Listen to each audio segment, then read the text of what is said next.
Welcome in, everybody. That was a terrible start. Welcome in, everybody, to a Wednesday edition of More Important Issues. We are back. Obviously, I hate that it sucks because like every week we've come to this since February with great news. We've been happy. It's been a great start because of the baseballs. And it's not their fault. They got very far. We talked about it on Sunday, or actually we talked about it on Wednesday before it even started. It's like, which we may have jinxed it. I don't know. We were like, everything after this is gravy. Like the season you've had. And I don't remember who posted all the accolades that this team's had. But it's like you can't be you wanted to win it all. So you can be like disappointed in kind of like, how it ended. But you can't be disappointed in the season. You can't be disappointed in the season. The team, the coaching staff, they'll tell you they wanted to win it all. Like they didn't hide that fact. It wasn't like Butch Jones who's like, we never talked about winning the East. Like nothing like that. Sorry for that call out, but obviously we're upset. And then to go out in 2 games, you don't want that. Virginia though, Virginia looked like they were going to be advancing to the finals of the what do you call that? Like it'd be the College World Series like semifinals. Well, because like it looked like they were going to be where Mississippi State is right now, as far as right. You're basically in the semifinals at that point. You're one win away from the final series. Right. What is kind of cool about it is like no team's going to have to play a team twice now. Like every team, well, NC State could force a game too. On this side, sorry. Like that game on Saturday. If for whoever wins that game, if they can play Mississippi State twice. Mississippi State already has 1 loss though, don't they? No. Oh, that's right. I was thinking Mississippi State lost. I'm an idiot. Never mind. I lied. Okay. Never mind. Ignore me. But regardless, Virginia looked like they literally had, and that's one of my what's trendings, just the mayhem that's going on in Omaha right now. It's been pretty wild. Obviously, you see Vanderbilt dropped to NC State just in shocking fashion. I know we'll talk a little bit about Omaha as we talk about the baseballs and what that trip's come to. We are going to talk about this historic season and how it all unfolded. As of right now, I don't know if it's battered ball syndrome. I'm like not willing to say Tony Vitello staying. It's got to be battered ball syndrome, right? Oh yeah, I'm at like 90%. Even though you had that LSU beat writer come out and say that the finalists are Jay Johnson and God, I'm blanking on ECU's coach. And then I think Notre Dame's was thrown in there as well. So Tony Vitello is not in that top 3. Hey, fine with me. Right. No, absolutely. I agree. It makes you feel better about it, but yeah, there's always that little bit in you that's like, I'll feel a lot better when they have their head coach. Agreed. We'll also got some recruiting news. Tennessee got a big crystal ball on the basketball forefront today. We'll talk a little bit about that, as well as I'm sure some football with camps happening around the country and obviously on Tennessee's campus. We've got some bad football news. Kaidon Salter, we'll get into that a little bit. Also, again, back to basketball, some basketball news today. Tennessee's Big 12 SEC Challenge opponent was announced. It's a big one. If you got questions, drop them in the chat. Let's talk. We've got a full episode, but we'll go. We'll go with whatever you all want. And then, of course, I entered this stuff incorrectly, so I'm sorry. But we've got what's trending and stupidity is an epidemic. Let's get going. I noticed it at the last minute. Sorry. It's fine. That's my fault because I tweeted that out. Well, I got it. To change that. So I got it right in the tweet. I got it wrong in like the description. So like we're one for one right now. So that's okay. Yeah. Hey, that's fine with us. Yeah, guys, go check out our sponsors real quick. Tennessee Tap House, Hound Dogs, and Blue Water Climate Control. If you think I sound weird, I'm sorry. I still have some congestion I'm dealing with. So it's a good thing Caleb talks a lot more than me because I would be struggling through this entire show. But here we go. Here's a quick word from our good friends at Blue Water Climate Control. People always ask, where did we get the name Blue Water Climate Control? When a Navy ship casts off lines, exits the harbor, and loses sight of land, that's blue water sailing. It takes a team of people to do that. Tireless work, focus, and attention to detail. So much of starting a business is just like that. After it's done, you get filled with deep satisfaction for accomplishing something. And it's quickly followed by, now the real work begins. We're Blue Water Climate Control. All right, guys, let's just jump. I'm gonna throw a curveball here. Let's just jump right in this show. I know we've got a lot here. Is it a hanging curveball? I hope not. God, I hope not. That one that they threw to Drew Gilbert against Wright State. Oh, well, you're thinking good memories, which is good. I was thinking bad memories and was thinking the Michaels kid going freaking Yabo for the first time this year in Omaha. Good for the kid. It's a great story, but yeah, that's the one I was thinking of. But you sucked. I'm sorry. I did for one last ride. I'm going to put it up until next year. I got my Legends of Lindsey Nelson shirt. I thought it was an appropriate time to break it out because we're talking about a historic season that Tennessee had. And I don't think Tennessee baseball, I don't think you're going to be able to tell the Tennessee baseball story without mentioning the Legends of Lindsey Nelson. And that's awesome. Good for them. They had a big hand in creating what is now Lindsey Nelson, like what the environment's going to forever be in Lindsey Nelson Stadium. In the words, was it Tim Corbin who first said it, or was it Minari that said they're nasty? Maneri. Yeah, Paul Minari said it. Yeah. I know Tim Corbin kind of threw that, gouge of it's not 100%, but it is 100%. I didn't remember if he had said anything directly about the crowd, but first off, if you call a Tennessee fan nasty, that's a compliment. And just this season, I mean, it's going to be it's going to be a big snowball in terms of it got the snowball rolling. They, obviously they had that, a great kind of, coming to party there, getting to a regional and at North Carolina in 19 and to get there was big, and a game away from going to, I guess really 2 games away from going to super regional. And then, obviously with this, last year, you had a great season before getting into SEC play. You had your best pitcher about to, see his first game and gets called due to COVID. I think Tennessee, would expect it to be it's pretty much the same team. So to say they expect it to be in Omaha isn't a stretch by any means. And then obviously I'd like to see like a simulation of those two teams going at it because, there's a lot of talent on that 2020 team. But, there's a ton of talent, this year and just with the personality and things like that. It is unfortunate. Kind of sucks that it's over. We knew it was going to come to an end. But, when you get to Omaha, only one team's going to win it. Yep. So, I mean, or just in the NCAA tournament, one team comes out, their last game ends in a win. So it's unfortunate, but it doesn't take away from the historic season Tennessee had. No. And if you go win it this year, what can you really build on, right? I mean, no. Does it give Tony Vitello another reason to head out if he wins it here? Absolutely not. Hang the first banner over at Lindsey Nelson. It's I mean, it should show you how hard it is to not only win in Omaha, but to win, that season grind that every sport has. Obviously football is shorter, but it's also just a different sport. Basketball is a little bit shorter, but it's a different sport. The season grind, Arkansas gets knocked out in the super regional. Vanderbilt is a game away from going home. It's not easy to go and win postseason, to go and win in Omaha. It's not easy. I mean, and it's also too about placement. I thought Tennessee had a good draw. So I'm not sitting here saying Tennessee was on the hard side of the bracket in Omaha. I really like Tennessee's draw. I thought they sat in a good spot compared to playing a team like Vanderbilt, Stanford, and then NC State, who seems to maybe just be the hottest team in the country right now. I thought they had a good draw. Just needed to be in another bad draw. Maybe that's what. That's what made this team tick was playing that tough competition.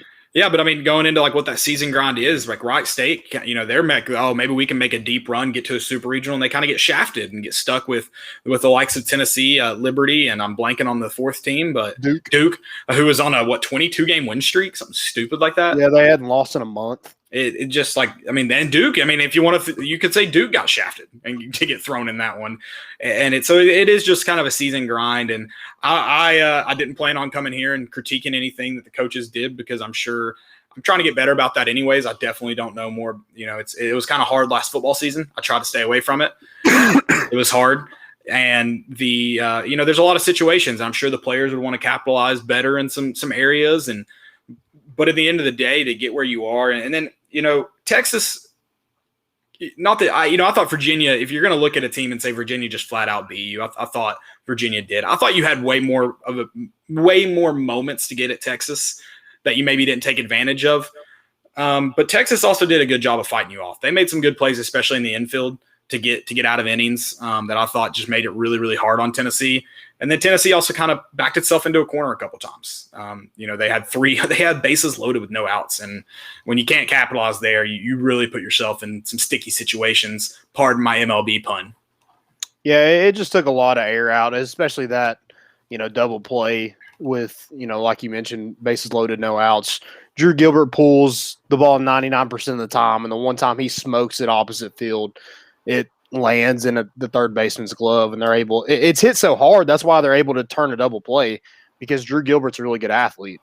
And same with the that third baseman had to have stitches tattooed on his chest, right? Okay. Absolutely. And then Max Ferguson hits one, and the second baseman makes a heck of a play. There's not many teams in the country that can turn two when Max Ferguson has run down the first baseline, but somehow Texas did it. And, when stuff like that happens, it's hard to overcome. And I don't think Tennessee really had it these past two games in Omaha. It didn't seem like that same team. And not saying it was an effort standpoint or anything like that. I think at the plate, they just didn't, there's a lot of fly balls, a lot of easy fly balls. Maybe some of those get out at Lindsey Nelson, but, they just didn't really get a hold of the ball a lot. I think there was only one extra base hit in 18 innings. And, talking about a team who led the SEC in doubles, Tennessee just didn't, do what they've done all season, and that's really hit the ball in a gap and get some extra base hits. They weren't able to capitalize on that. And if you're just getting single after single after single, yeah, I mean, teams can do that. But when you get to the College World Series, these are the best pitchers in the country. You're not going to just get 15, 16 hits in a game. That just doesn't happen. So without extra base hits, it's really hard to win in Omaha. And you saw that's why Tennessee was 0-2. Yeah, and you mentioned that two balls specifically I'm thinking about that probably would have been out in Lindsey Nelson. I don't remember who hit them, but you had the center fielder for Texas run into the wall making a catch. If we're gonna sit here and make now if we're gonna make fun Russell hit that one. Evan Russell. If we're gonna make fun of the length of Lindsey Nelson, I'll hear it there. That one may have been out there to deep to center field, but it was a tough loss, and it was heartbreaking for sure. And then I don't we talk. I'm a person who tries not to blame games on referees or umpires in this situation. Although I think you need to earn the title umpire. I feel like that's a snobby baseball thing. I think we need to change it. You're a referee until you earn the title umpire, and none of those guys earned the title umpire yesterday. I mean, they made it about them, and when the announcers who are supposed to be unbiased or saying that the officials need to let them play, I mean, it was just telling. I mean, even Texas fans were like, "Dude, can we just freaking play?" Right. I mean. And I'm all I understand if you come into a game and you're like at the coaches meeting, you're like, hey, we're not arguing balls and strikes today. Like, it is what it is. We're not doing that. Okay, that's fine. But you can't show emotion about the calls. Like, you got him for for slamming his hand down. You can't show emotion about it. That's absurd. And if you're all the way down the third baseline, there's no way you know exactly what he says. So was he just mad at for not throwing a strike? Was he mad at the player? Yeah. And you threw him out for being mad at his own player? That doesn't make any sense. Yeah, I mean, that guy was just – Which, by the way, I have gotten into an argument with the referee before about – I was yelling at one of my players, and the referee assumed I was yelling at him. And I actually got into an argument about that one time. So that's happened. That's a situation. But, yeah, it was incredibly dumb, and it's funny. We talked about this. We had Kiv on. This is probably the first time we had him on this season, or at least during the season. And I asked him, I said, would you go swat – I don't know if Tony did a good job of earning it at Vanderbilt when he got tossed, and Kiv earned it afterwards. He got his money's worth as he exited the stadium, and I loved it. And a lot of people can be mad at the colorful language he showed, but I mean, if you're going to throw me out of the game, I'm going to come back and get my money's worth. I'm not going to get ripped off. Oh yeah, especially in that stage when they're trying to take over the game. If they really want to be about the game, then yeah, you let them have it. And to show it shows the unprofessionalism that one umpire was trying to hold the other umpire back. Like, if you're going to sit here and act like you're just doing your job, blah blah blah, you throw him out and walk away. It's that simple. You don't have to say another word to him. You tossed him. It's done. Right. You let the officials that are responsible for getting him out at that point get him out. That's not your job. stay out of it. So yeah, that just shows it. And I mean, certainly can't blame that moment on the game at all. So to get back to like, did the umps cost the game? Sorry, the referees. I'm not letting them get that title. I just think they were just bad. I'm not saying they cost Tennessee the game. I just thought they were bad. I mean, that play at home plate, was it a great tag by Pavoloni? No. Did he do a good job of blocking the plate enough to get the tag down? Yeah, and you ripped it from him. You weren't in position to make the call. So for them to go, well, we got to go with the call on the field because it's not inconclusive. The home plate ump wasn't in position to make the call. Oh, no. Like in terms of like what, maybe by the standards they teach, but when you watch it, he's completely shielded by Pavoloni. He didn't know where the dude's foot was when he came. He didn't even come across the plate. It's so stupid. Yeah, and then like what is replay really? I mean, we're just basically it's not really showing, like you're not overturning any calls. So what is the point in replay if we can't get it right?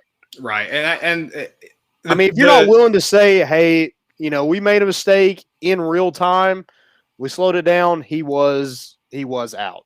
Yeah. There's nothing wrong with that. There was if we're going to talk about slowing plays down, because they do it, and I'm not a fan of it in replay, but if you're going to talk about slowing plays down, utilize it and overturn that call. Yeah. I mean, and then the Jordan Beck play at first, come on, he was safe. There's no question about it.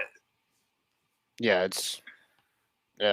I don't know. It's just, again, a power trip. I mean, making the game about them, they had to know that, people had to know their name yesterday. So Mike Morris, who I think Mattingly is, the second base. I don't know any of their names. But yeah, people got to know your name yesterday. So congrats. Apparently that crew goes out every night in Omaha, and good for them. Get the free trip, business trip out. Gets drunk and hits on college girls. So congratulations. I hope it was worth it. They probably had a good time last night celebrating their win. Yeah. You got your name thrown through the mud by Aaron Fidd and Kendall Rogers and people like that. So I hope it was worth it. And everybody knows you're from Texas. So to be fair, I don't think the home plate umpire, that article that got released, I think it was specifically the home plate umpire isn't from Texas. Well, they are a Big 12 crew, so and I think whatever Texas league, is that like a rookie ball league? I don't know what that is. Okay, or like a summer league. I think they do those games too. But yeah, but he was definitely the third base umpire was definitely looking to throw Kiv out at any opportunity. And whether it was Kiv, he was going to get the first Tennessee coach to toe the line, I guess. Which I don't know. Again, I don't know how showing emotion is toeing the line. You can't be mad at a call. I'm supposed to just agree with everything. Yeah, I'm supposed to agree and kiss your feet. That was a great call up. Yeah. That was my dad's favorite way to get onto an official. Actually, he wouldn't say great call. He would just be like, hey, he'll get it next time. Don't worry. They would piss officials off. I loved it. Loved it. But, hey, Kiv, you earned it. Electric Factory. I mean, that's the fiery passion that Tennessee fans are. And that's what these players kind of took that role on this whole entire season, being fiery, being passionate, showing that personality. And that's what made these fans, want to fill that stadium and really latch on and cheer for these guys throughout the entire year. Oh, absolutely. And Credence, we are going to talk some football recruiting. Don't worry. We will get there. Oh, yeah. Don't worry about that. Yeah. And, like we've mentioned, it's just an unfortunate showing, as far as are we going to – and, I mean, I don't sugarcoat it. It's not how you plan to end the ride. And the players and coaches would tell you the same thing. But as far as just being excited about the future of Tennessee baseball, being proud and excited about this season, yeah, absolutely I am. And I can't wait for next year. And as far as the status of Tony Vitello, it looks like he's staying in Knoxville. Someone tweeted it. I hope he gets off the bus and just does the Wolf of Wall Street. I ain't effing leaving. That would have been electric. I think that might be more, now that we're getting to know these personalities, I think that might be more of a Kivett thing. That might be his role.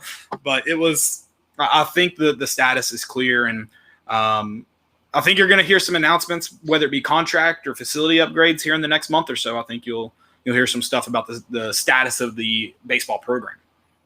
Yeah, I mentioned earlier that the LSU beat writer came out. I don't remember what his name is. I can probably figure that out. But saying that Tony Vitello is not in the final candidates for the LSU job, it would be the Notre Dame's coach, ECU's coach, and then Jay Johnson at Arizona.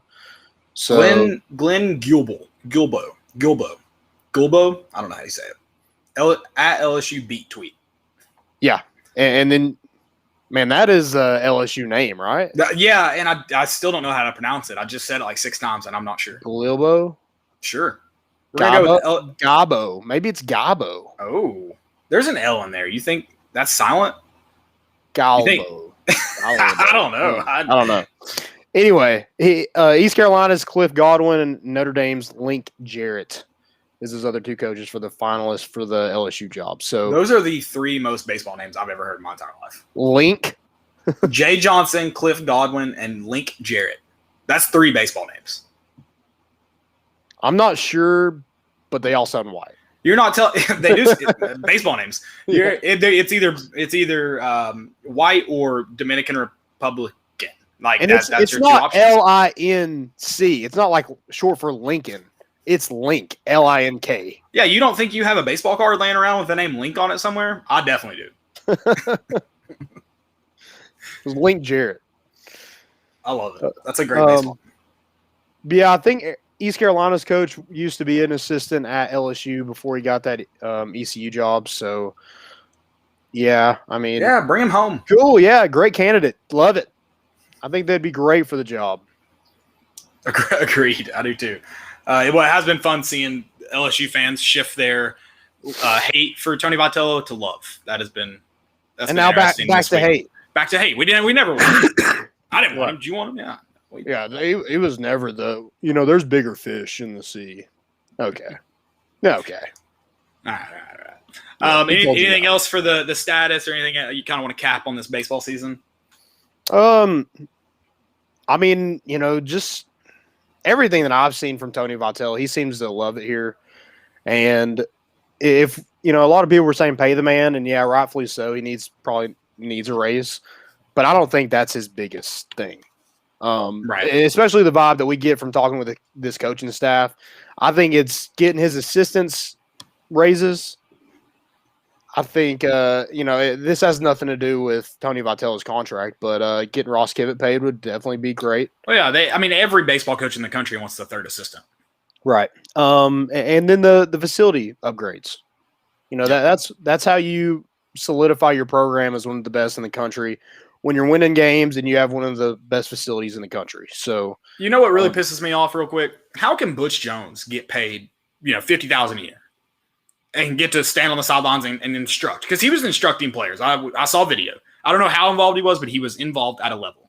How can he get paid $50,000 and baseball can't have a 3rd assistant because of Title IX? Bullshit. I don't get it. And kind of going on that too, the landscape of college baseball is about to change because they fixed the rule now. You still only have 11.7 scholarships, but you can now combine athletic and academic scholarships, whereas you couldn't before, which I did not know that. So that Vanderbilt, what's helping Vanderbilt, get the 30 scholarship players on their team or whatever, because they could combine it, or they could offer them academic where they didn't get athletic. Every team in the country is now going to be able to compete above that 11.7 mark. Ha! Take that, Vandy.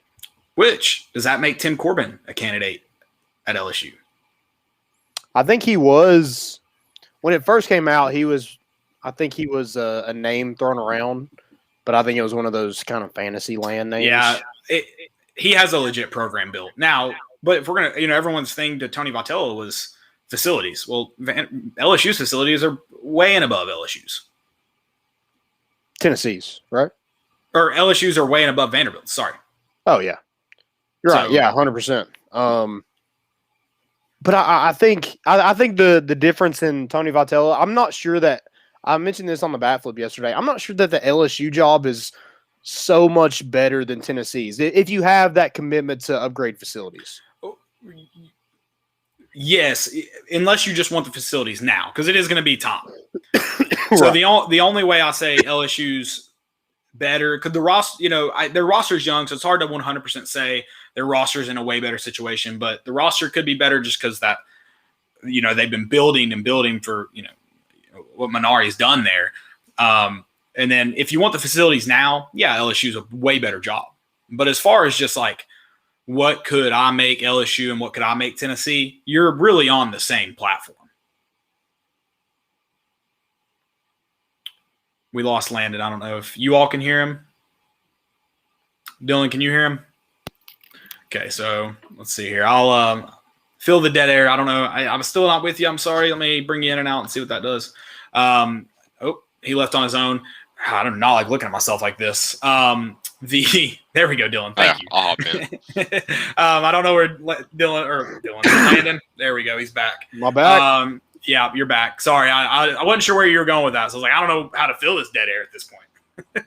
Yeah, I was saying that. God, I don't even know what I was saying. I keep coughing. My LSU, Tennessee programs. Yeah, I'm just like, you're in Omaha and LSU is not. So what is, the only thing that LSU has on Tennessee is history and facilities right now. But if you have that commitment to facilities, I think you're right on the level that LSU is. I don't know how much you're in the SEC, so I don't know how much better you can really get. Obviously LSU football is far beyond what Tennessee football is because they're winning football games and we are not. But facility-wise, I mean, we're right there with them. Hey, they have sleeping lockers, Landon. Do we have those? Probably. Hidden feature over there at Anderson? Yeah, it's we got a weed dispensary apparently. Oh God. Maybe I shouldn't start that rumor. Yeah, especially since we're about to talk recruiting, I wouldn't just throw that out there. You might get some more guys. I don't know. There you go. Yeah, maybe just throw it out there. Well, I popped in from the bullpen while Landon was gone just to start the movement. Pay Ross Kivett. I tweeted it out. So we got to get the shirts from Gilbert. He has the pay the third assistant. Yeah, we got to hit him up. Get it moving.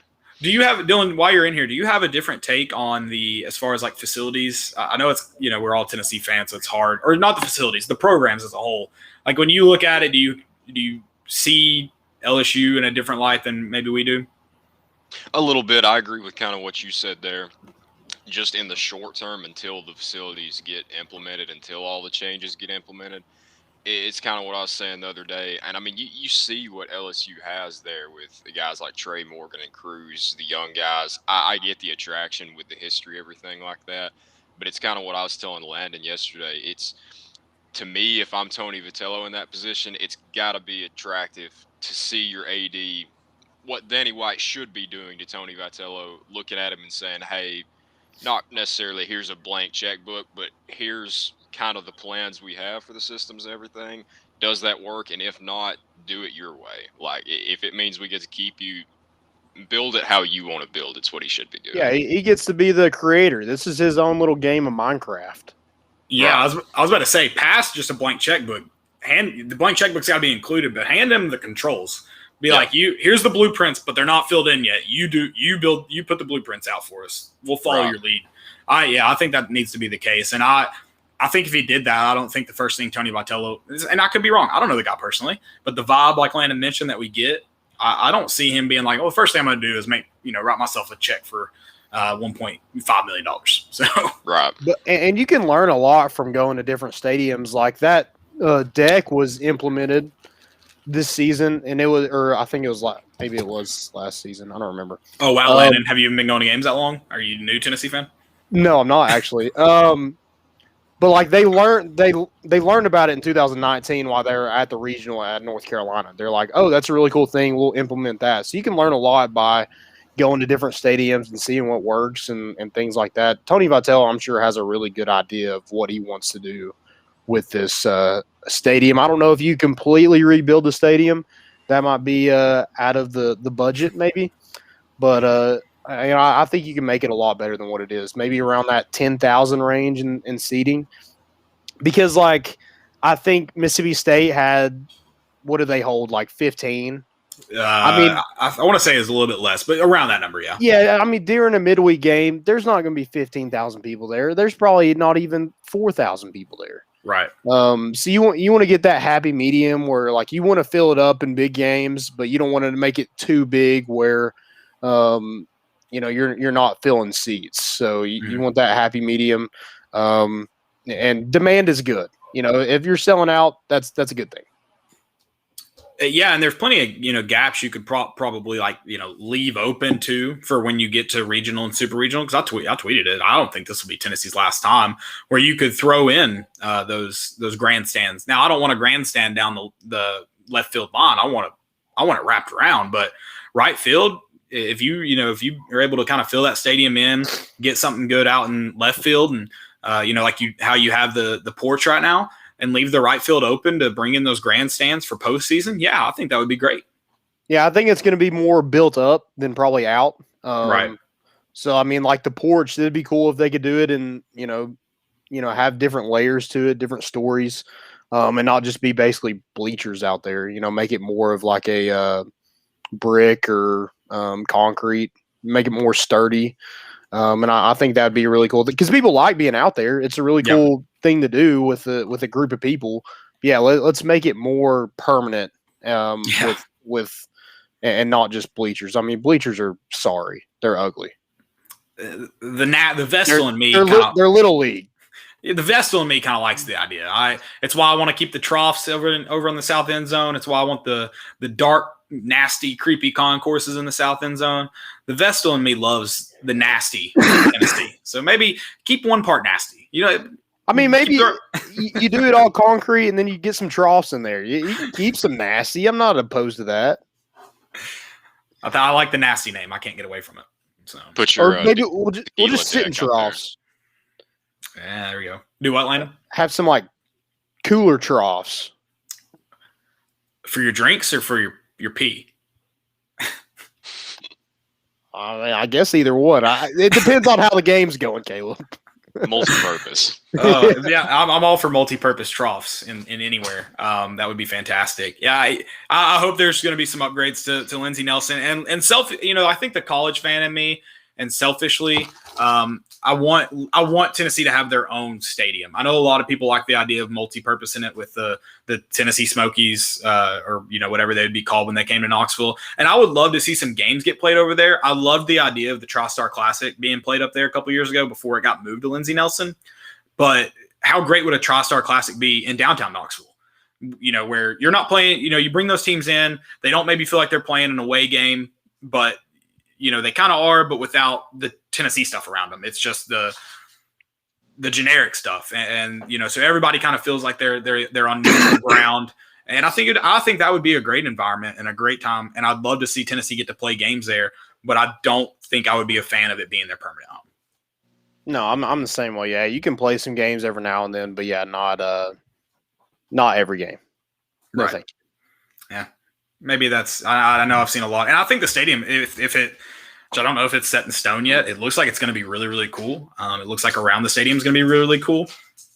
And, maybe that's something. Hey, I mean, if Tennessee gets to host a super regional, I know you want to play it in your home stadium, but if that thing seats 20,000 people, take that bad boy over there and let's get rowdy. Let's do it.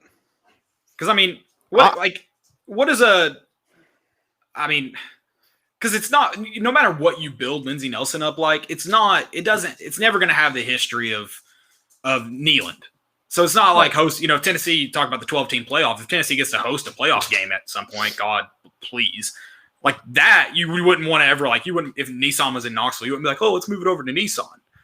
But, maybe a super regional at whatever the stadium, Randy Boyd Stadium. I don't know what they're going to call it. But, I think if it, and I doubt it'll even see more. Boyd Ballpark. He might like that idea. Don't float that out there. Sorry. But yeah, I if you want to use that stadium, I think there's plenty of ways you can use it without making it Tennessee's permanent home. That's my point. Yeah. And you can do tournaments. You could do a big tournament. Yeah. And you could use both fields. That'd be pretty cool. I can't wait to see the fans crying about, oh, you guys got to play on real baseball surface. We had to play on turf. Oh God. Oh God. Dude, that's so annoying. I hate that. That argument is so dumb. We literally invested in it because we kept losing out on games because Tennessee weather is unpredictable.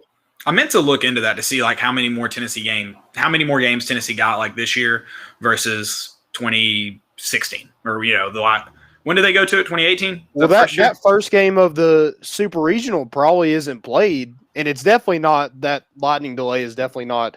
As soon as it's over, you get to go play. You know, that service is going to have to dry a little bit before you're able to get back on. So, yeah, you know, and maybe Chad Dallas doesn't come back in that game.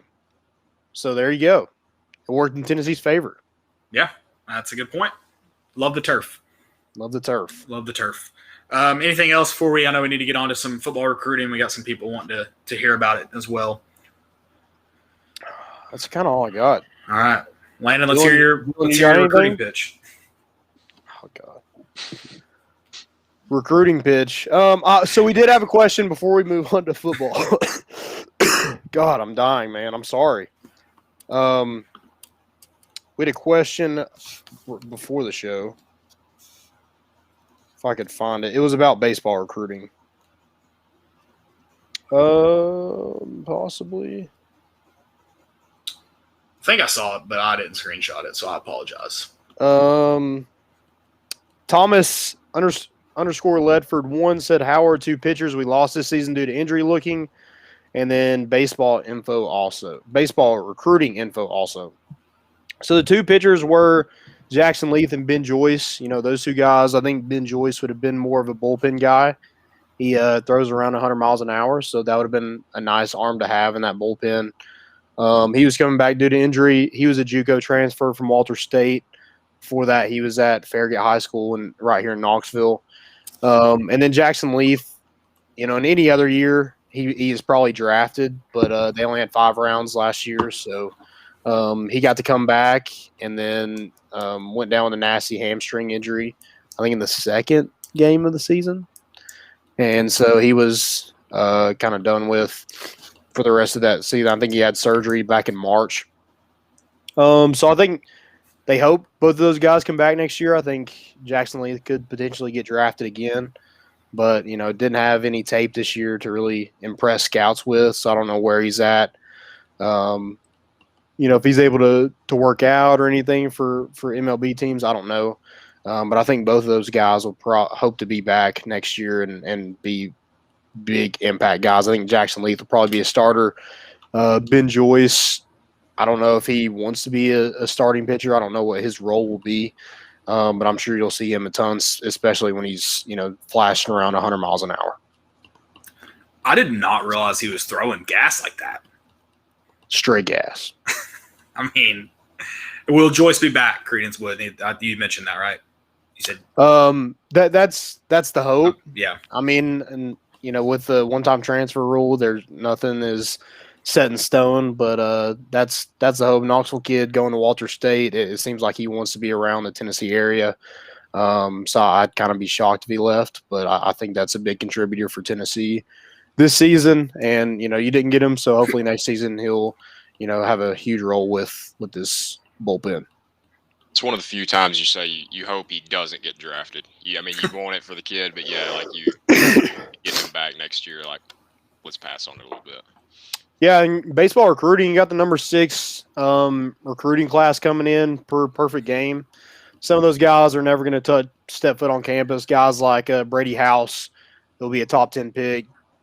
Chase Burns will probably be a first rounder, so he probably won't step foot on campus either. I was about to agree with Dylan there. There's a couple of kids in this recruiting class that you're like, hey, if they don't get drafted, I'm not too upset.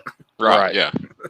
And that is a thing too. You don't have those 50 rounds anymore. It's like 20, 25, I think. So, you know, some kids are, you know, not going to hear their name called and will be heading to college. Whereas some, you know, they get drafted in the 25th round. They might want to see that money and head out. Well, I mean, the thing is, I'm curious. You know, next time we get Kiv on to talk about this as well. For those, obviously, those kids that are in the first and second round getting the huge signing bonuses, that's a different story. But the kids that are going later that may want, you know, and they still get, you know, some of those guys still get good signing bonuses. But, you know, does NIL, sorry, not NIL, yeah, NIL. Does that too change? Close? Right, I know. Does that kind of change the landscape for those late rounders who, you know, most years they would go, well, now they can make money while they're in school. Because I'm pretty positive it's going to change some thoughts in football and basketball for those late round guys that, they can still make money and then also try to up their draft stock. So I'm kind of curious how that changes the landscape for some of these guys that you're like, man, yeah, obviously like the guys, top 2 guys you mentioned, there's nothing going to keep there unless someone in Knoxville's got a big marketing campaign ready for them to go. You're going to lose them. But I think it could change quite a bit of which, I think college baseball improving, you're already seeing some of that. But now money's on the table. I think you're going to see more of it. Yeah, and I kind of mentioned that on the bat flip about the NIL is probably a recruiting pitch there for guys to go to college because you're making some money. You're not making millions though. Like, Brady House is going to be a over $1 million signee. So you're not keeping guys like that. But yeah, I think the pitch is, you can make a little bit of money and also, get ready for get more development than you would in a minor league program. Yeah, I'm curious to see what happens with it and how it affects college baseball recruiting. I was talking to someone the other day because they were like, I can't believe this one. I can't remember who we were talking about. Guy that's not a great athlete. They're like, I can't believe he played Division I. I think it was ACC baseball, but it was like in the 90s. And I was like, well, it was a completely different animal back then. Anyone that could go pro just about went pro. Like you didn't have a ton of these guys that, opted to go to college. Right. It's just different. Whereas now you have guys that will actually opt to go to college. Right. Yeah, it'll be interesting to see kind of how Tennessee looks next year. Who they got returning, who they got, heading to the draft, who elects to stay, and Connor Pavoloni is a guy that I'm interested in seeing. Didn't have probably the year he wanted to. Dealt with the hand injury and stuff like that. So that's kind of a guy I'd like to kind of see where his head is at because. Jackson Greer is a senior, so they don't really have it. And I think the third catcher was Pete Durkee, and he's a senior too, so he's gone. So they don't have a huge or anybody with a ton of experience at that catcher position. They did recruit 3 catchers in this 2021 class. And I think you had a freshman coming in last year. His name kind of escapes me, but it'd be interesting to kind of see where they're at. They got some JUCO guys coming in that they hope can step in and be like, an Al Solari or a Liam Spence, Chad Dallas, some of those guys that just came in right away and were SEC ready. Guys like Logan Chambers at where is he at? I forget where he's at. But I think that's the kid that Dave Van Horn and Tony Vitello supposedly were spatting over. And then you got Seth Stevenson at a Temple Junior College. Is a really good prospect. So those guys could potentially get drafted too, but, those are some of the Tennessee's big commits that they got coming in next year. Gotcha. And Credence Wood mentioned that he heard we were getting some big pitching transfer from an SEC program. Unless there's another one rumor floating out, Tennessee did get that commit. I think it was Sunday, from the kid from Missouri. What was his name? Seth Halverson. There's a rumor I saw on Twitter about one of the Florida. He's an athlete, kind of like Gilbert, their first baseman. Okay. Pitcher, a lefty, so that's kind of been floating around. Is it Jordan Butler? Yeah. Yeah, I think so. Oh, that's their second baseman. Jordan Butler is. I think he's entered the transfer portal too. Oh, gotcha. That's one that the Legends Lindsey Nelson let have it throughout that entire series. So. Oh, so maybe that seems like a stretch then. Right. Maybe we scared him straight. Maybe he wants to come to Tennessee. It's like at some point you either keep fighting your brothers and getting beat up, or you just join in. Like you. Mm-hmm. Hey, last point on the NIL. I think you guys are underselling. I think we could rival first round money in T-shirt sales. I think that could convince guys to come here. I don't know if you're wrong. Making a killing off T-shirts. Yeah, we could pull it in. That might be a good point. That might be. I really am interested to see where that. I mean, because if it's just a free open market, that football money is going to be freaking crazy. Yeah. Oh yeah. I mean, every like mom and pop shop or something. No, is they can't afford that. That's going to be the baseball players. They can't afford the football players. DeColdis Crawford at LSU will make an absolute killing. Oh yeah. That was made to ever do it. Yeah. The coldest to ever do it. Coldest. Crawford. That's so whatever. Well, that Alabama guy on just had Twitter's a- name was Cork. So Yeah. Bless. Corky. So I think his Corky. probably his real name was. What's the Alabama had an all-team name guy? Kool-Aid McKinstry. Cool. Yeah, that was it. That's such a good one. That's a great name. That's a great name. That's not. God. That's a fantastic name. Don't ever bash my man Kool-Aid. I mean, his real first name was Quincy, so it's a lot easier to say that way. Yeah. In my opinion. Kool-Aid McKinstry. Well, I'll try all right, back let's- to the bullpen. I'll let you move on to football. I like that. We're gonna keep that even when We'll baseball let you season's know if we need to bring in over. the Yeah, I got you. closer. I like that. What's the latest on some football recruiting? Anybody big on campus this week? What's happening in that realm? Walter Nolan, 5-star defensive lineman out of the state of Tennessee, is he's been on campus twice in the month of June, unofficially. So not even used his official visit. I think that's huge. He's been to Florida, he's been to Michigan, places like that. I'm not saying I don't know if they land Walter Nolan, but I think it is big that he was out of their top 9 and now he's been on campus twice. So, hopefully Tennessee's back in that one. I don't know where he's going to play. I think his coach Marlon Walls is no longer at that school that he was at. So I wouldn't be surprised if he's traveling through East Tennessee. If he's going to live in East Tennessee, you would think he'd end up at Catholic, right? So he is moving? I think he is, yes. I don't know, man. Catholic's not even the best recruiter in the Knoxville area. You got ALCOA just a little south of there. I mean, there's a lot of schools he could end up at. I would guess team a little. Oh, Caleb's out. He's back. Oh, we lost you too. I can't hear you. Oh, no, I was just muted. There we Oh, go. okay. Yeah, so Walter Nolan's been on campus. I don't know where he ends up, but, my guess would be Knoxville Catholic. There he is.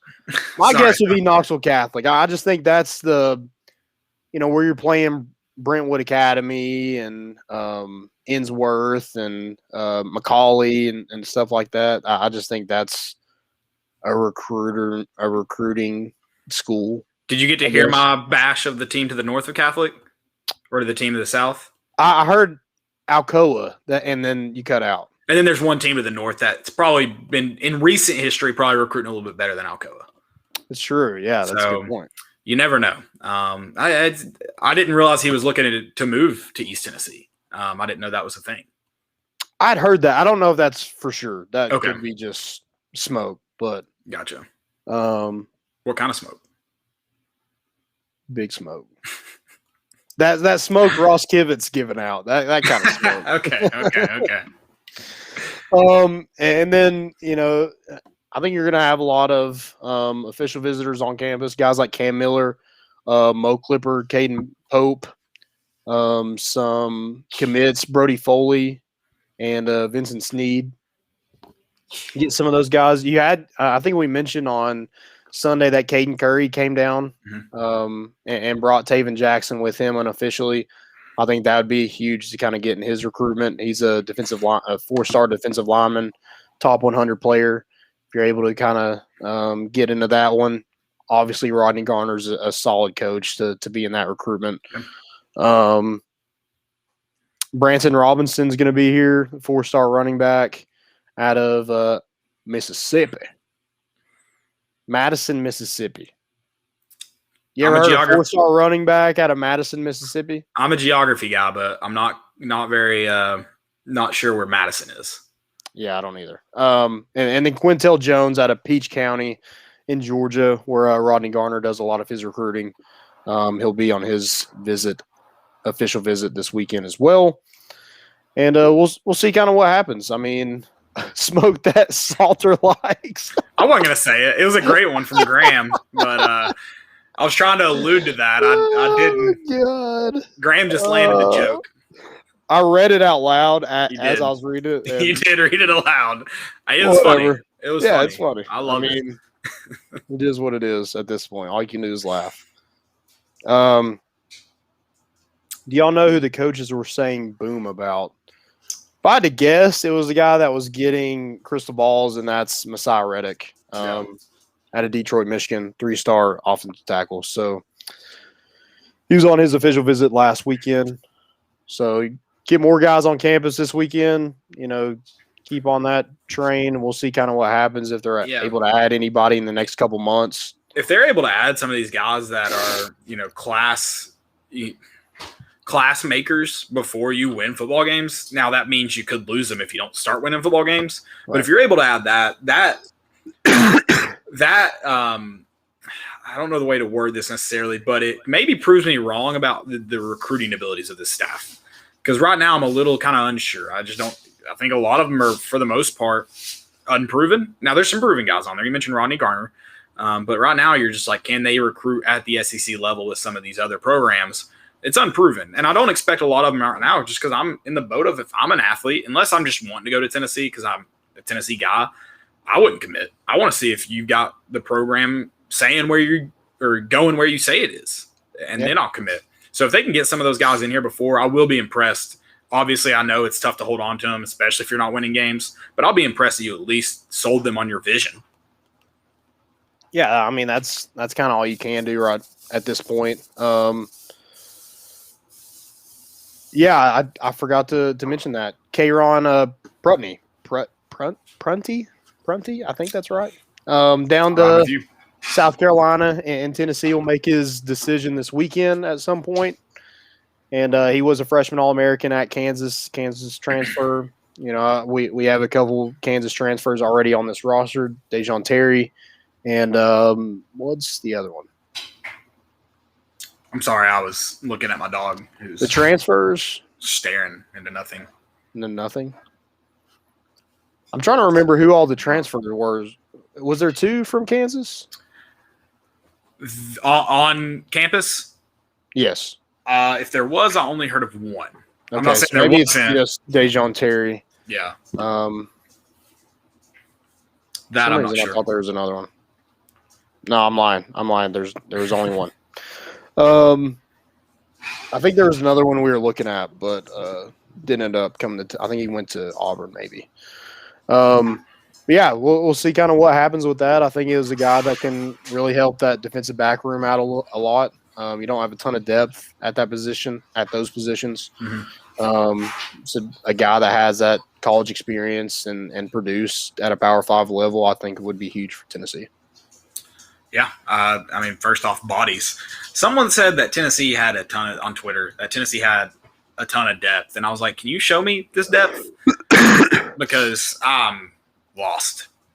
Yeah, I mean, to have depth, you have to have a lot of bodies, and I don't think Tennessee has a lot of bodies. And it was someone who tweets out depth charts randomly 7 times a week. So I'm like, how can you be confused at the amount of depth Tennessee has? I know exactly who you're talking about, and that pisses me off. I was like, that blows my mind. I'm disappointed. I hate that guy. I'm disappointed it came with my timeline. I'm really disappointed in that. But I do not follow him.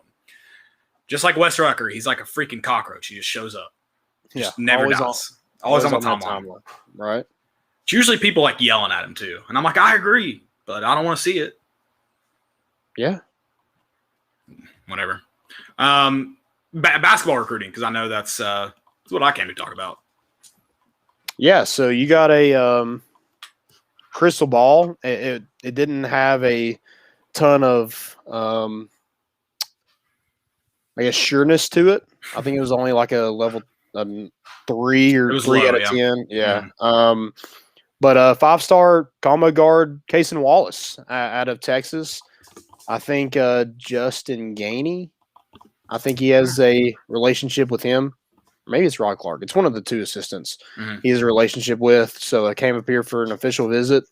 I guess liked it enough. So Tennessee is in that one. And, they're going to recruit the top guys in the country. And year in and year out. And, I'm sure Rick Barnes knows that Texas area very well. And, he's obviously a guard coach because he doesn't recruit a ton of big men, but he loves the guards. So I think that's definitely a kind of a match there for Kason. So we'll kind of see where that one ends up. I But I man, think too. I don't know how much of his I watched just its highlights. It's hard to really, and I mean, I don't even know if I can evaluate him properly. Anyways, I think he reminds me a little bit more polished of if we're comparing guys on this roster, which I know he's been compared to Marcus Smart. I don't know how they compare him when they evaluate them, but that was his comparison. But as far as on the roster, what you have right now, the way he plays and the way he moves reminds me a lot of Josiah. He doesn't just blow you away with his speed. He's obviously got that athleticism, that speed there, but he's not just, running the floor past guys or anything like that. He's very, uses his length. He's quick enough to stay in front of you. That's another thing that, this staff, Rick Barnes specifically, it seems that they've kind of focused on. They want guys that, and I know there's some outliers, but overall, like, they're looking for guys who can defend as many positions as possible. And I mean, from the little highlights I've watched, especially the way basketball's played now, I mean, it looks like Casey Wallace can just about defend 1 through 5. He's very, very physical. He's quick, and he can get up and into the rim. yeah, body type reminds me of Keon a lot. 6'3", 175. That's about where Keon's at. Maybe Keon's a little taller. But yeah, I can get to the rim, and I think he can shoot a little bit better than maybe Keon. No offense, Keon, but no, I think that's the thing too. But maybe not that the same athlete as Keon Johnson. The kid can again, highlights. I'm watching highlights, handpicked to make him look good, but the way he plays in the air is fantastic. Sometimes you look at these guys and you're like, maybe I don't know what a 5-star is. Now I'm like, if that kid's not a 5-star, I definitely don't know what a 5-star is. And I say more polished. I mean, this kid can catch and shoot. I mean, in his highlight tape, I don't know how much, how great he is necessarily off the ball. A lot of what he does is he's on the ball guy. I know it says combo guard, but he can shoot from just about anywhere on the floor, over just about anybody. He does a great job of getting to the rim, which Tennessee, I'm like, hey, just give him as much money as he wants to get to the rim. How do you get him on campus? But yeah, it's very, very impressive to watch him. And I mean, you're never gonna be mad if you sign a 5-star, right? Right, and to go like even have the interest level that Tennessee does with a kid where Baylor just won a national championship, and Texas is a really good program down there. I know we're going to talk about them probably in a second, but to go get him out of Texas would be huge. And I think that's just a level where Tennessee's at right now. They don't have to be in-state guys, or it's not like football. We're like, yeah, we need to get some in-state guys because we're not going to go out and get a lot of guys. Right. It's kind of like the baseball program. I mean, they got a kid in that 2021 class, the baseball program does, from De La Salle out in California. So Tennessee's going to get there, going to go out and get the best players available. You mentioned Jemai Meshack is now on campus. That was Dylan. I know the name looks like me, so I appreciate it, Dylan, for the assist. But yeah, Dylan did mention it. So sorry, man. A little confusion. Sorry. Yeah, Dylan, thanks, man. Thanks for the assist. Thanks for the info. That's why he's a producer of the year. I don't know if there is an actual award ceremony, we'll do one. Like the Dundies. We'll get you a Dundee. That would be huge to go get a guy like that out of California, and Jemai Meshack is out of California, so they're going to go out and recruit and get those guys. And I think he's wrapping up, a regional championship. I was about to ask, what was that for? Was that their season? Like, did their season get pushed back? What was that? I think it was, because California was kind of, it's slower with all the COVID stuff. So gotcha. I didn't know how to make that sound. So. Yeah, no, you're fine. I did see. So Dylan said it was state championship. I was about to say I saw where they won something. I wasn't exactly sure what it was for, what the deal was, but state championship, Dylan says. So good for him. Didn't know that, but great for him. And it's obviously good to have another guy from a highly touted recruiting class on campus. So. Yep. You briefly mentioned the Big 12 SEC Challenge. Sorry, is that all you had for recruiting? Yeah, that's all I got. Okay, excellent. Big 12 SEC Challenge. You mentioned that. So Texas or Tennessee was announced. We'll play Texas. Do they have the date announced yet, or did they just announce the games?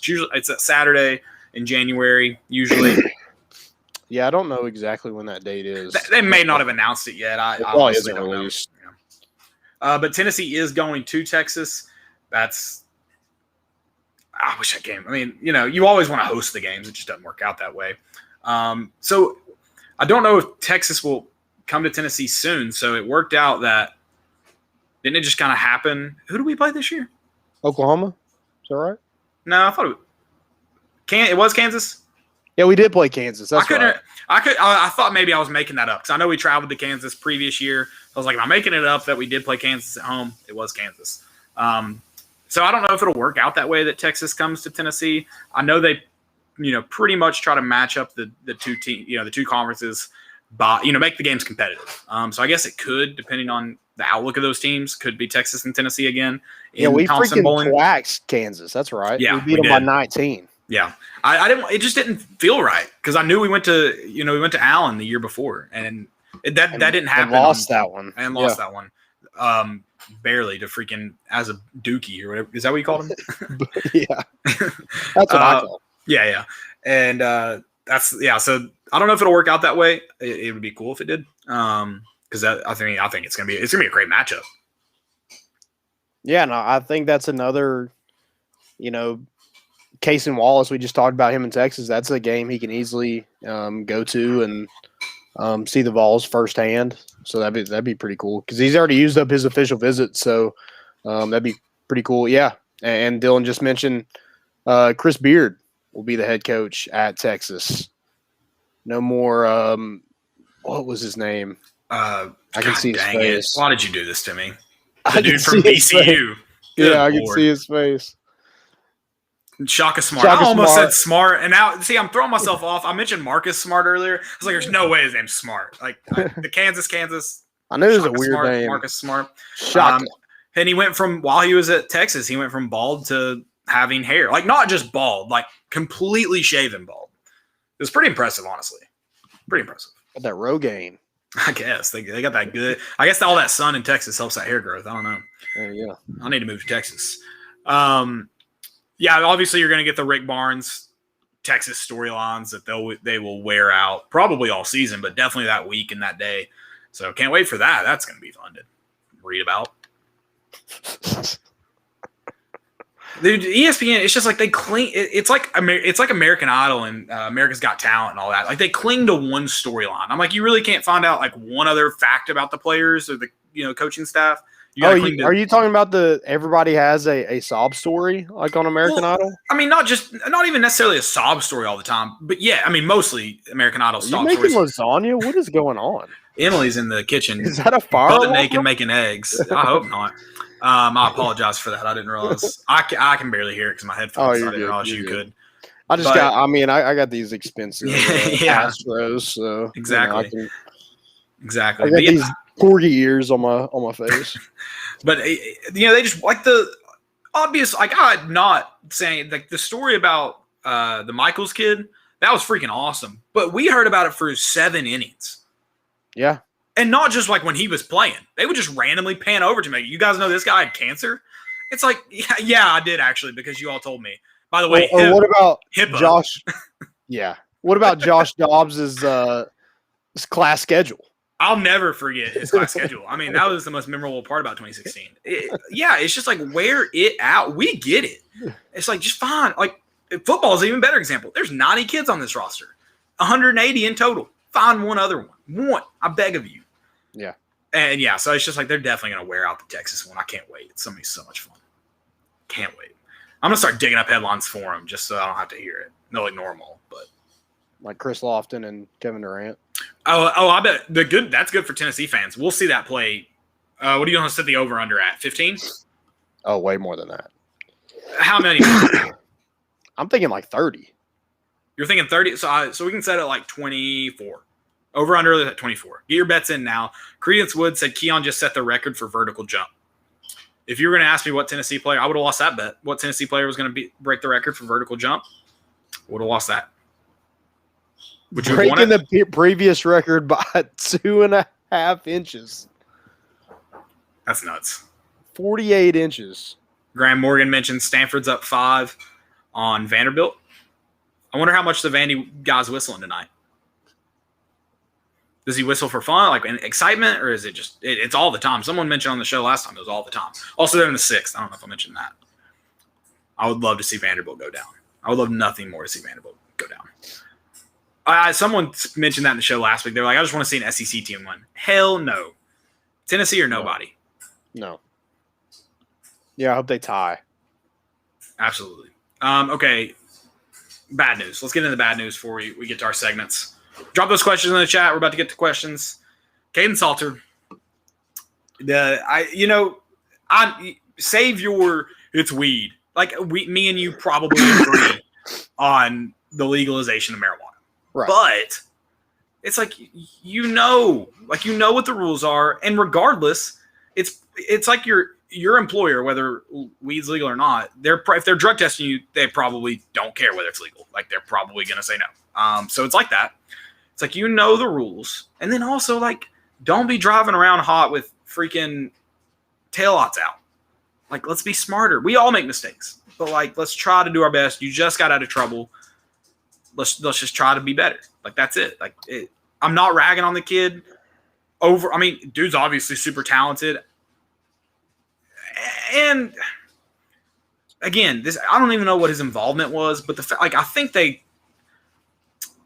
they labeled that prior issue as like an assault, right? Like wasn't there like some kind of like involved with like there was something else that went on other than just having weed in the dorm. So it's just like we got to make better. Like you just got to be better. And I tweeted this, and I'm not saying like kick him off the team. He's done. I think with what has happened since he's been on campus, I think it may be better for him to find another place, because in such a short time, it just doesn't seem like it's going to be up from here. Like, right.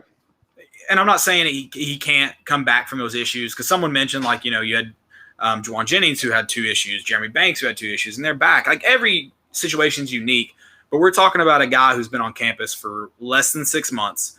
Hasn't practiced. He never stepped foot on the field. He spent more time in Roger D. Wilson than he has Anderson. And it's like, it's just probably best to find a place that you aren't like, is it, because some people, peer pressure is a real thing, and I'm not excusing his behavior, but like, is he just in with like the wrong dudes? Did he just not find a great set when he first got on? I don't know what the situation is. I just know from the outside looking in, things are not going swell. And no hate towards the kid. Again, I'm not like kick him off the team. Let's make a situation that's not great. Let's try to make it good for. I'm not even saying it's going to be good for Tennessee. You lose that scholarship. I'm saying for Kaidon Salter's sake, it might be best to just see if we can find another home. Yeah. You can go on and on about, oh, it's just weed. Well, he got the passenger, Amari McNeil, to throw it out of the car. So you knew it was wrong to have it, or you wouldn't have had somebody else. And what quarterback has somebody else throw for him? Oh, Landon. I mean, come on. Like the decision making since he's been on campus has been pretty terrible. We can all agree on that. And to play the most important position on the field, you need to have good decision making, and it doesn't seem like he's got it. So yeah, maybe it is. I just don't see how he comes back. He was off on the wrong foot. He was already on probation, and this happens. I just think it's probably best to just cut ties at this point. Yeah, and I hate to see it. I'm sure he'll get a second chance, whether it be JUCO or with the transfer rules, maybe another another school will Division I school, if they have room, would take him. But it's just right now, Knoxville does not seem like the right fit. And I hate that for him too. And I know, his family, his dad battled with some COVID stuff. So there's like more going on in his life than just football or even these issues. But I just think it just seems like the best situations to get out. I'm sorry. That's what it seems like. Yeah. So. And when like you're the only quarterback that's in this class. So like when that quarterback gets on campus, he's the spotlight's on him at all times. Yep. So like Amari McNeil, yeah, he was part of. I don't know how involved with it he is. I don't know. I know he got a charge too because he threw the bag out, but it's probably going to be fine. But the fact that this is Kaidon Salter's second time since he got on campus in January. Yeah. I mean, it's just like, what more can you really do for the kid? Yeah. No, I agree. I mean, yeah, get him the help he needs, but like, it seems to not be working out at Tennessee. Yep. It's unfortunate, but I mean, every school deals with it. Every coach, every program deals with it. We'll see. I mean, thankfully they're both pretty, minor issues. I mean, as far as especially some of the things Tennessee's experienced lately, fairly minor. It's not, domestic abuse. That's good. I did mention that the first one may have had something to do with assault, but I also pretty much all of that's kind of. But he got his was dropped completely. That's why I'm like, I'm not trying to make a bigger deal of it. I was just mentioning that the first one may have involved a little bit more than just like drug charges or marijuana charges, if you want to put it that way. But yeah, I don't know. We'll see. We'll see. Okay. Any other questions? I don't think I had any dropped in here.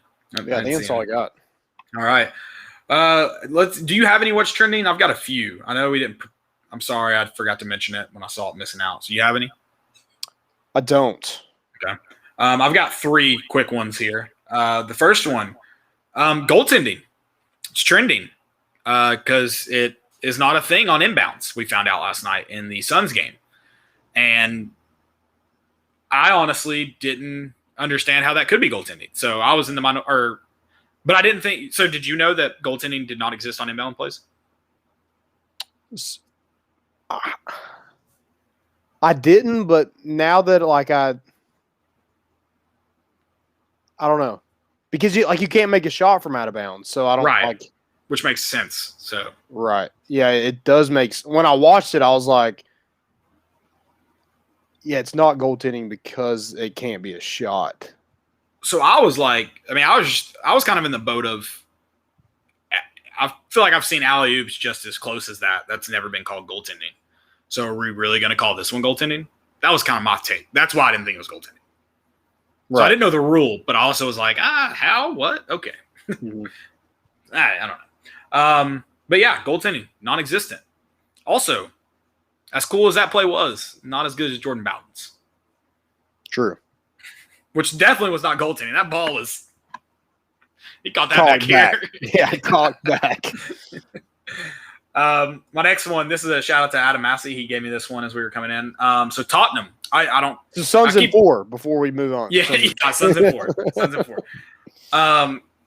He threw this one at me. I guess Tottenham's coaching search, EPL, has been mayhem. I don't really know. I don't follow Tottenham, and I don't follow the EPL close enough to follow their coaching search. But there's people comparing the Tottenham coaching search to Tennessee coaching search. So it must be a shithole over there. Dang. Which, good for them. North London, baby. It's red. Arsenal forever. Yeah. Tennessee forever. Yeah, unfortunately. Forever paying coaches to not coach. And I don't really want to get into the coaching search. I really don't. Was this last coaching search it was not as crazy as Twitter made it out to be, right? No. Okay. I think Josh Heupel was the guy all along. Yeah, for sure. Yeah. It wasn't like Danny White was on a plane going all over the country interviewing guys and getting them raises. No, it wasn't like that at all. I was just thinking, I was like, if you only watch the news, you would have no clue that a coaching search even took place because it happened that quick. Right. They did hire a search firm. That's not a good look. Yeah. My next one is, shout out to, is it Ben Mintz? Barstool Mincy, dude, he's terrible. He's incredibly terrible. It is. It's a movie. It's a movie. Like he goes live, and Stanford freaking goes yard right behind him as he's like, "We're in a pitcher's duel. It's a great game. First team to hit home run's gonna win." You hear the ding of the bat, and it flies over his left shoulder. Oh my god, amazing! They're literally doing on their sports book. They're doing Fade Mincy, where he makes a pick and they do a boost of the opposite of his pick. Well, and he's trying to fade himself, and I don't know if you've been keeping up. He's been trying to pick teams he obviously wasn't going to pick, and then. Did you do the boost tonight? Speaking of that, I did not. What was it? It was I think plus 100 the Bucks to win. Oh, I didn't do that. I did 25, so we'll see. Do you like? Oh, I mean, I guess you take it. Yeah, it's over Atlanta. Yeah, and they're a favorite by 8 points, so Yeah. hopefully they can just win. I guess you take it with plus 100. Yeah, no, I didn't get that in. But it's amazing how bad he is. And then I don't remember what the video – he did it again. He went live right before Mississippi State hits that 3-run homer. It's amazing. It is amazing. I'm mind blown. I'm like, it can't be – Big Cat keeps tweeting like this. He cannot be a real person. I don't think he is. Like, there's no way. This is the alternate reality we're living in where he somehow knows what's going to happen. And just for the clicks – Did you see where Dave Portnoy bought that all that Arkansas stuff? Yeah, because Mincy said that they're going to win it. Yeah, and he like confronts him about it. To be fair, he looked like a clown wearing that, anyways. So he should have been mad. He should have been like, "I look stupid. And you made me order this stuff," which is funny. People make fun of I make fun of Tennessee always having like 7 different oranges on. He had an Arkansas hat and an Arkansas shirt, and the reds were not even close. Yeah. So no one can get them right. Oh my God! Oh, that's Dylan said they're trying to. I've seen him tweet about it. Is that real? Because the Nuggets guy. So it is real. Okay, so the Nuggets guy is like, which is like a bold thing. You should definitely go into hiding. He's like, I mean, I got my ass kicked, but I can get my ass kicked that bad. I'm like, I mean, the world's solid. There's video proof. You got your shirt pulled over your head, and he was wailing on you from the bottom. And was yelling at the other guy, sons and 4. Yeah. Also, after you sucker punched him, that needs to be said. You got free reign and still got beat up. And the high ground. Like, you just – and he's like, I mean, I just got cut on my nose a little bit. He's like, he just cut me. And I'm like, yeah, because he hit you so hard. He didn't come in with freaking claws. Right, yeah. He didn't scratch you. He punched you. You were definitely concussed. And I love that it had to be like his. Did you see the interview with him? Or I don't know if you can call it an interview. Did you see it? I saw like him doing it. I didn't watch it. It had to be like his best friend. Because the guy wasn't even like, he was like, I mean, yeah, he didn't even hit you that hard, did he? Okay. I'm like, you all. Pretty hard to me, bud. Yeah, yeah. Also, you had and stupidity, you had the chance to walk away and decided to turn around and pour beer on him. So. And then you come back and say he didn't beat me up that bad. Whatever. Set it up. Sons and 4. Sons and 4. I love it. It made me a Sun. That made me a Suns fan. Also, good for that guy for just like he's owning the moment. Yeah. Did you see him at the game 1? Getting selfies with everybody and just yelling Sons and 4. I love that. I love that they they just bring him right back. Like they understand the situation. Yeah, that's awesome. I'm interested to see this year how many people try to fight in stadiums to like get free stuff. I can get a free signed jersey. I've been at a basketball game and a baseball game, and an usher's like, you can't stand here. I'm like, dude, the inning is going on. I sit in the middle of the section. I'm not moving everybody. Just wait till the inning's over, and I will move. Oh, I'm moving everybody when it's a 3-2 count. Hey, get over. I'm not. Stand up so I can get through my helmet ice cream. My legs and stuff. I'm like, dude, chill. I ain't been here the whole. If I was standing here for innings on innings, say something to me. But I've been here for 30 seconds. Safety is important, Landon. Okay.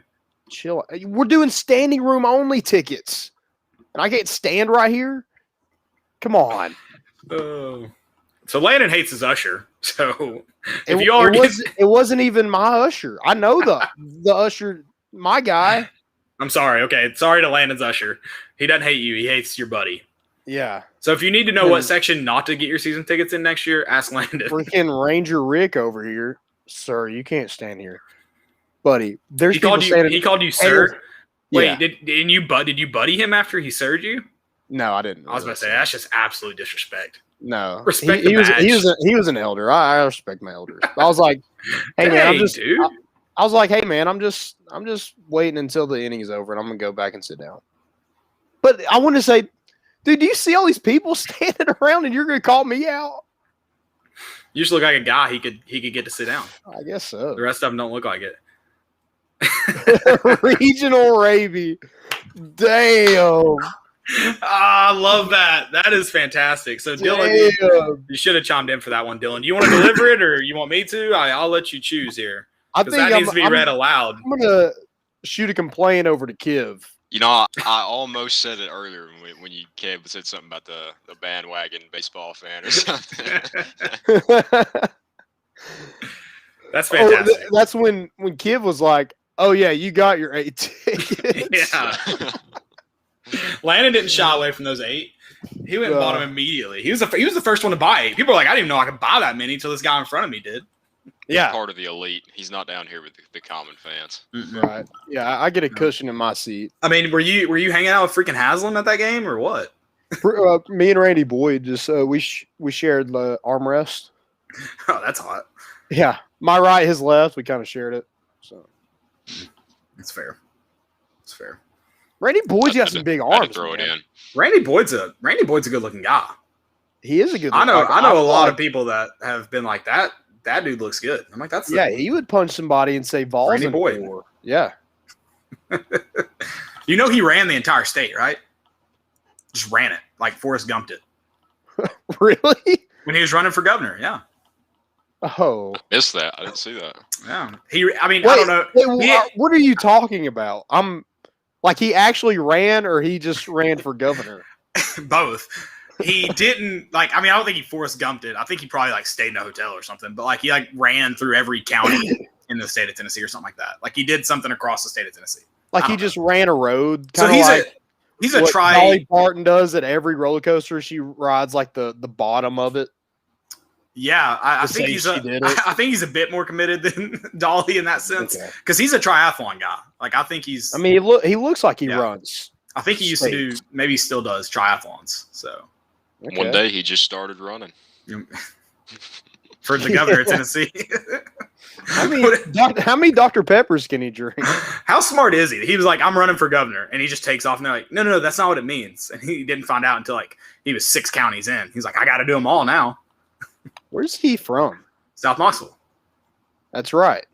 Where did he go to South Young? I think it was South.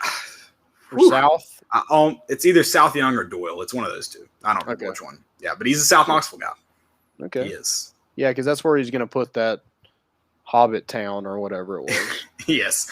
I don't know if his dad still lives in South Knoxville. I think he is technically a Bearden guy now.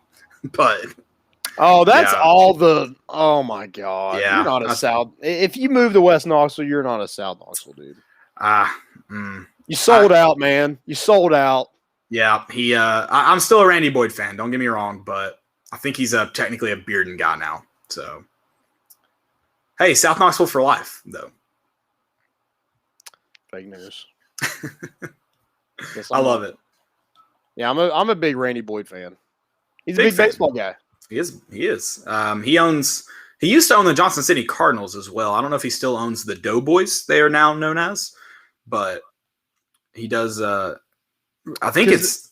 So did they just change their name, or they're not?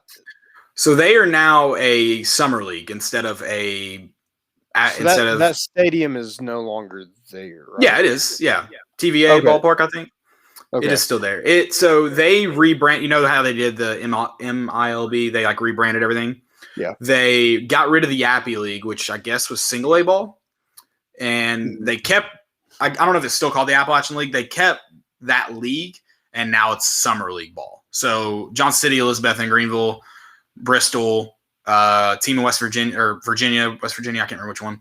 All those Appalachian teams are now summer league teams instead of single A teams or whatever they were. So, gotcha. Yeah, they rebranded it, but it's still alive. So I have one more. What's trending before we get to stupidity? Okay, it's the MLB. Nice. Checking pitchers. Hey. And I love the pitchers' reaction. They're just basically trying to get butt naked out there as soon as they're approached. I was about to say, we're going to see some dudes. We're going to find out if some dudes have been lying the whole time about the size of their, or if they're telling the truth. Because, Max Scherzer, I'm pretty sure I saw his wiener on live TV last night. So I can't remember who else took. Some dude pulled down his pants. I can't remember who it was. Yeah, it was a dude for the A's. Was it? Okay. I don't know who it was. But yeah, they checked Scherzer, I think, 3 times. what's confusing about it all though is like they're all using they're all using substances. So it's like Gio Romo was the guy. Thanks, Dylan. Dylan always coming in with the clutch info. That's what I'm like, guys. How mad can you be? You are using sticky substances. Yeah. So Dylan, you can come in here for this. So what? I know you used to, sling it back in the day. What kind of sticky stuff did you use? Catching back there. I mean, whatever the pitcher came out with is fine with me. I'll spin on if you want me to. Whatever. There you go. Just got to talk to the umpire to distract him long enough. He won't. There you go. He don't recognize. I'm just confused. Like, well, they're like trying to put a limit on sunscreen. And then they took away some dude's glove because it was too light. Yeah, that's. How do you look at somebody's glove and be like, dude, that's a light glove? I mean, honestly, if I get like pitchers have like they say an outrageous advantage now. I don't really know. I mean, they say batting average is lower now. I think you just got guys with filthier stuff. Now, obviously, that's helping a little bit. I know one thing. If I'm in the box against a guy like Aroldis Chapman that's throwing a slick MLB, if you ever held a baseball like that, they're kind of slick when they're new. I'm not saying I want him to be able to aim behind my head and make it in the opposite corner. Not that level of stick, but a little bit like it. I think I heard an MLB player. I think that's kind of the consensus. Like for protection reasons, I don't mind if they have a little bit of something like that. Now I wouldn't act like I know to what level it's gotten to. Maybe it is just outrageous now, but I mean it's just. To me, it's another example of the MLB just trying to kill themselves. Like they do every Rob year. Manfred is just a freaking moron. And I don't like. Is that going to be the new thing? A pitcher's freaking dealing out there, shoving it, and he's thrown 6 strikeouts in a row, and you're going to be like, "Hey, so y'all go check him." I mean, that's stupid. That's taking away from the game. I don't think that'll last long. Just based. I mean, it's been 2 days, and you've seen Scherzer and Girardi get into it the other night. Which I mean, I get like. Yeah, they do have the right to ask at any time, like, "Hey, can you go check that guy?" But I mean, you're gonna have guys like Scherzer that are fiery anyway. Like, hey, I mean, that's gonna lead to ejections. Which, hey, more fights, I'm all for it. That makes it more exciting. Give me more hockey. But I mean, I don't think it can keep going like they're doing it right now. Yeah, and they shouldn't be allowed to check or ask for a check if they're gonna do it every inning, anyways. Like they sent out Scherzer, they did it in the middle of the inning. Right. I'm like, that's absurd if you're gonna keep up what you're doing. And they're not taking off his clothes to do it yet. So, I mean, he could technically do it under his clothes. Yeah. You just see him reaching in the jersey. Yeah, I mean, eventually we're just going to see a lot of wieners. That reminded me. I saw it. I don't remember if it was, I think it was Twitter earlier this year. I think it was after we played LSU. Chad Dallas, when he comes off the mound after a strikeout, like he tucks his jersey back in. Like, every pitcher's got the thing. He grabs his belt. Every pitcher's got the thing, but every time he comes off the mound, it's like he kind of retucks his jersey. Perfectly normal. I remember seeing some fan for LSU. They were like, "Yeah, you should check him. He's digging in his junk down there. That's where he's got pine tar out." I'm like, That's just. I respect the ridiculousness of that take there. Well, I think it was LSU and Tulane where they actually went out and checked the Tulane pitcher earlier this year. Yeah. He was throwing nasty stuff. Yeah. Like if you were like, he has something, I would be like, yeah, he probably does. He has something sticky in there. There's so many better ways you could go about it, just in my opinion. Like if you want to check once per game, but checking between innings, stuff like that. I mean, it goes back to the technology we were talking about yesterday on the show. You have all this amazing technology, these cameras that can get so close. Just have a camera on the pitcher the whole time and give somebody the job of, hey, watch him. Is he doing anything out of the ordinary? Do you see anything on camera? I know like Pineda a few years ago had it on his arm. It was just obvious you could see it there. Yeah. So there's so many better ways that you can discreetly go about it and catch more guys like that than just doing an every inning, getting coaches to challenge, stuff like this. That's just gonna lead to more hostility, which I like, but they say they want to speed the game up, and that's just the complete opposite direction that you go. Yeah, maybe the catcher just puts it on there and throws it back, just like a those are knuckleball backs. I'm a doesn't big spin. proponent of that. Yeah, check the catcher's gloves. There you What go. do they got going on in those mitts? I'll hide it anywhere. Also, I want to know, like, they're not examining the hat or glove that closely. No. That's why I'm like, if they really, really, really wanted to continue doing it, they easily could.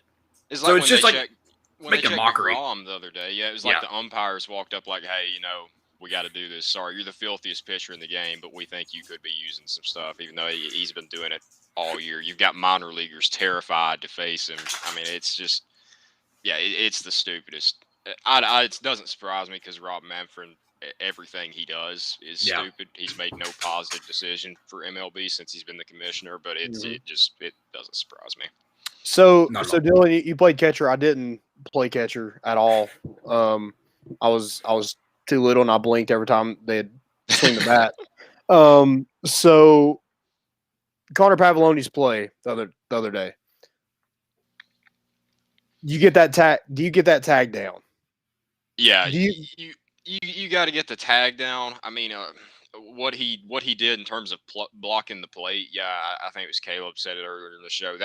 That's kind of what you're taught. Now you've got to be careful on interference, stuff like that. But you're taught to get as much of your body in the way, make them slide around, make them do a Javi Baez around the plate. But yeah, you've got to get the tag down on a good throw like that too. You had a long. It wasn't like he's out by a mile. Right. It wasn't like it was a short hop that kind of surprised you. On a short hop, you just got to catch it and get it down however you can. I didn't think Pav had the greatest game. I think he's probably been beat up a lot this year. There were some people about wanting Greer starting. If Jackson Greer, no disrespect to him, but if he was out there, they would have just stole even more anyway from him being on a knee like he did all year. So Pav's your best. Yeah, Pav's your best option there. That's just. Yeah, you've got to get the tag down, but it shouldn't matter. If you've got instant replay, it's like what I said yesterday. If you can't look at that, there's the human element of umpires, and there's the technology element. And if the pride's going to get in the way, get rid of the technology and just say, hey, we're going to take the lumps as we go and say, where we were wrong, but we're not going to admit it. Or you go full technology, robotic umpires. I'm not that direction, but it's kind of what I just said about the spider tack, all that. It can't keep going the way it's going. It's something they're going to do this. You see a call like this every day in college or MLB. It's going to get to the point where it happens on the big stage regularly enough. I think they'll have to do something. That's a good point. I mean, it's with every sport too. I hope that I don't know what the fix is, but it needs to happen. I have no clue. If you have technology, you've got to use it. Like, if you don't use it, just get rid of it. Because if you're wrong, just don't show me that you're wrong, and I'll believe you. Like, okay, that's fine. Don't let ESPN that, and then they'll stop showing replays when I want to see them. Yeah, it's like every controversial play, I never get to see a replay.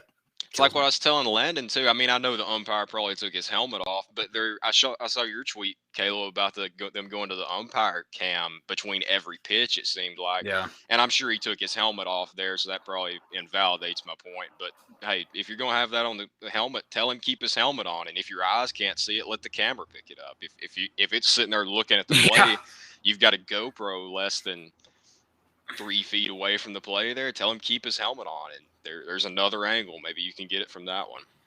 Well, and that's another thing too. I don't know where that umpire is supposed to be judging by baseball game. As far as rules, I don't know the positioning for that official.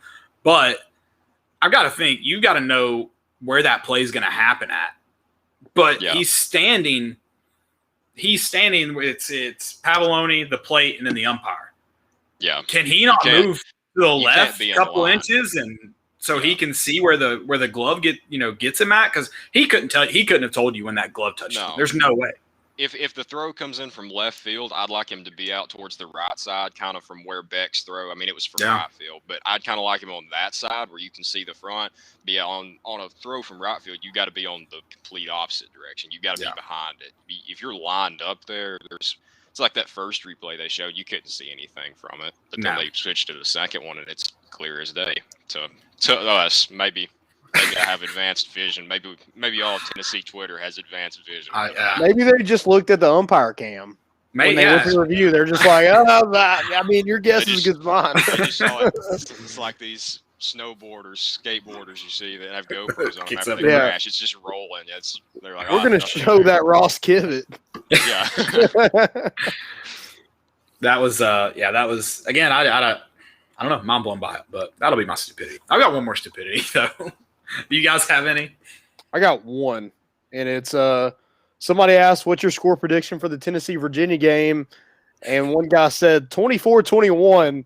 I really feel like this new offense is going to shine, and I believe Harrison Bailey is ready to take command. He had to be joking. He had to be. No, that's dead serious. Did you confirm that with him? Because that just seems like he had to. He had to know. Judging by the picture, that this guy was dead serious. Poor guy. Poor guy. I mean, like, what game is he thinking? Virginia. That's why I'm like, he had to be. I'm like, I don't know. No clue. Hey, he predicted the Vols to win, though, so I'm all for it. There you go. Yeah. If we ever play Virginia in a bowl game, they're screwed. My man Dale Compton is gonna have it down. Landon's coming for throats tonight, calling people out by name. I like it. I love it. I've got my stupidity is I'm going back to the U.S. Open. So we were live Sunday when John Rahm actually won the U.S. Open. I won John Rahm. I won $95. No big deal. I predicted it before the start of Thursday, actually. I know nothing about professional golf as far as predicting winners, so that was sheer luck. I'll own it.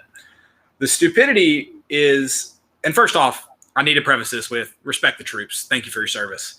They did a flyover like during the trophy presentation.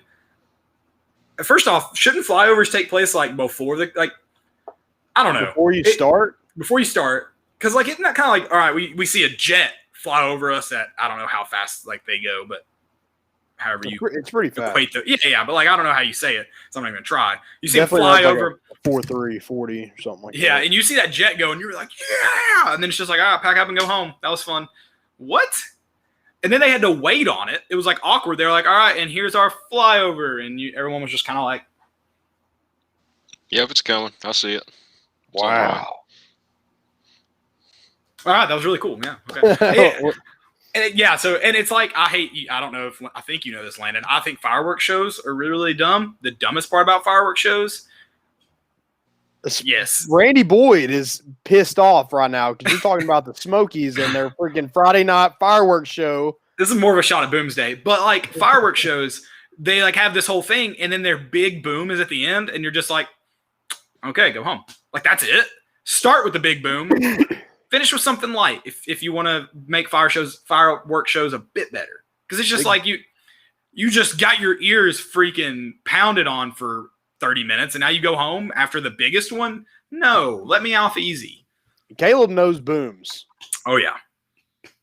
Do you want to explain to Dylan what boom is?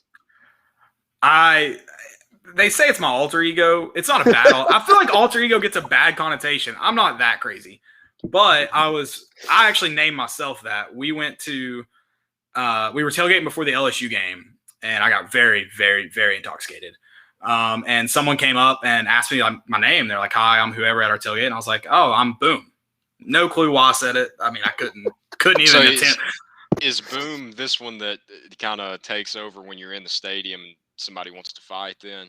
Yes, 100%. That's Boom. That's a good point. The Caleb Mitchell that I know is not a fighter. No, he is set on record. But now Boom, you can't have a name like Boom and not fight. Dylan, that's a great point. I'm glad you said that. That's a fantastic point. But yeah, like apparently I don't remember saying that. Apparently she walked over to one of our friends and she's like, "So who's this Boom guy?" And they were like, "Who?" No, he's introducing himself as Boom. So yeah, hey, my nickname's Cheese. I say Chad Dallas, so I get the same. Did you have it before Chad Dallas? I've had it since big time. Since second grade, yeah. So it's always nice when my friends say, "Yeah, that's Cheese right there," and they give me the look like, "Wait, why is your name that?" And then I have to, yeah, it's not a good story either. So it's just a waste of time. Don't worry, mine's not either. We need some cheeseheads though. I did just learn that. Need some cheeseheads. Well, I like Chad Dallas so much. I love the cheeseheads at Omaha. I understand it was his family, right? Family and friends. Still so awesome. I think some of those were not his family. But the ones that have been in Lindsey Nelson Yeah. this year were his family. Gotcha. Okay. Someone just tweeted or put in the comments, Vitello to LSU. Don't play me like that. I will cry on camera. Shut up, Justin. LeBlanc, he's from LSU. Last name. See it right there. That's great. I did have a stupidity if you don't mind. It's all the Texas people that it comes up every year that just claim that they're the real UT when there wouldn't be a Texas. So it's one of those things that it feels like you're arguing with a 5-year-old, and you just eventually have to give up because it's like you just realize you can't win it just because. Right. At some point, the person you're arguing with has to be kind of close to the intelligence level. Like if you're just fighting with a dumb person, like you can't convince them they're wrong. So yeah, it's like the more you argue, it's almost like the more wrong you become because you're arguing with a 5-year-old. Yeah. Right. It's like, why am I doing this? Yeah. Yeah, it's like when you're telling an Alabama fan that Dixieland a lot is about Tennessee, and they're like, no, it's an Alabama song. Yeah. You're never gonna get through their mind. Tell me when it says Alabama in the song. That's a good point. I mean, if that's a great argument, just to the point, it's definitely about Tennessee. I don't know where you even got that from. Like if it said it in there one time, like okay, I'm a pretty open person. Like I get your reasoning there, maybe, but it's just. But Alabama sung it. Attempted to sing it. Nobody knows the words down there. It's why they make their own. If they want to claim the term Dixie, I'm gonna give the term Dixie to Mississippi long before I give it to Alabama. So yeah, they're the rebels, so they kind of have that. Whoa! They're the Black Bears and/or the Land Sharks. Fake news. They should name themselves kind of like the Redskins. The Washington football team. They should name themselves like the Mississippi football team. That'd be hilarious. That would be great. I would love that. I'd love that. Do you have any stupidities, Landon? I just had the score. Oh God, that poor guy. Poor guy. All right, and Justin, F.U. Vitello stays at Tennessee. Guys, we appreciate y'all listening. It's been fun as always. We'll be back on Sunday, I believe. I don't think we've had any other plans. I know it's been kind of a crazy summer, out of town, whatnot, but I think we'll be back Sunday. Yeah, it's been a rocky road. The Omaha didn't go as planned. You had Dallin Hayden commit to Ohio State. That was another kick in the nuts, the Kaidon Salter thing. But we're bringing the boat in, and we out.